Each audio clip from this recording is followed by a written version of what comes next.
ಅಧ್ಯಾಯದ 22ನೇ ವಾಕ್ಯದಲ್ಲಿ ಬರಬೇಕಾದ ರಕ್ಷಣೆಯು ಯಹೂದ್ಯರೊಳಗಿಂದ ಬರುತ್ತದಷ್ಟೇ. ಆದದರಿಂದ ನಾವು ಅರಿತಿರುವುದನ್ನೇ ಆರಾಧಿಸುವವರಾಗಿದ್ದೇವೆ, ನೀವು ಅರಿಯದೇ ಇರುವುದನ್ನು ಆರಾಧಿಸುವವರು. ನೋಡಿ, ಅಲ್ಲಿ 2 ರೀತಿಯ ಆರಾಧನೆ ಬಗ್ಗೆ ಯೇಸು ಸ್ವಾಮಿ ಹೇಳ್ತಾ ಇದ್ದಾನೆ. ಒಂದು ಆರಾಧನೆ ಏನು? ಒಂದು ಗುಂಪಿನವರು ಅರಿತಿರುವುದನ್ನು ಆರಾಧಿಸುತ್ತಾರೆ, ಅಂದ್ರೆ ಅವ್ರಿಗೆ ಏನ್ ಗೊತ್ತು ಅವ್ರು ಏನ್ ಮಾಡ್ತಾ ಇದ್ದಾರೆ ಎಂಬುದು, ಅವ್ರಿಗೆ ಗೊತ್ತು ಅವ್ರು ಏನ್ ಮಾಡ್ತಾ ಇದ್ದಾರೆ ಎಂಬುದಾಗಿ. ಇನ್ನೊಂದು ಗುಂಪಿನವರು ಅರಿಯದೇ ಇರುವುದನ್ನು ಆರಾಧಿಸ್ತಾ ಇದ್ದಾರೆ, ಅಂದ್ರೆ ಅವರು ಆರಾಧಿಸ್ತಾ ಇದ್ದಾರೆ, ಆದ್ರೆ ಏನ್ ಮಾಡ್ತಾ ಇದ್ದಾರೆ ಎಂಬುದು ಅವರಿಗೆ ಗೊತ್ತಿಲ್ಲ. ಸ್ವಾಮಿ ಹೇಳುವಂತದ್ದು ಯಥಾರ್ಥವಾದ ಆರಾಧನೆ ನೀವು ಅರಿತವರಾಗಿ ಮಾಡಬೇಕು. ಯಾಕೆ ಇಲ್ಲಿ ಸ್ವಾಮಿ ಹೇಳ್ತಾನೆ, ನಾವು ಅರಿತಿರುವುದನ್ನೇ ಆರಾಧಿಸುತ್ತೇವೆ, ನೀವು ಅರಿಯದ್ದನ್ನು ಆರಾಧಿಸುತ್ತೀರಿ.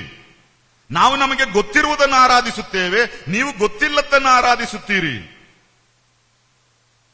ಅದಕ್ಕೊಂದು ಕಾರಣ ಅಲ್ಲಿ ಸ್ವಾಮಿ ಹೇಳ್ತಾನೆ, ಬರಬೇಕಾದ ರಕ್ಷಣೆಯು ಯಹೂದ್ಯರೊಳಗಿಂದ ಬರುವುದರಿಂದ ನಾವು ಅರಿತಿರುವುದನ್ನೇ ಆರಾಧಿಸುತ್ತೇವೆ.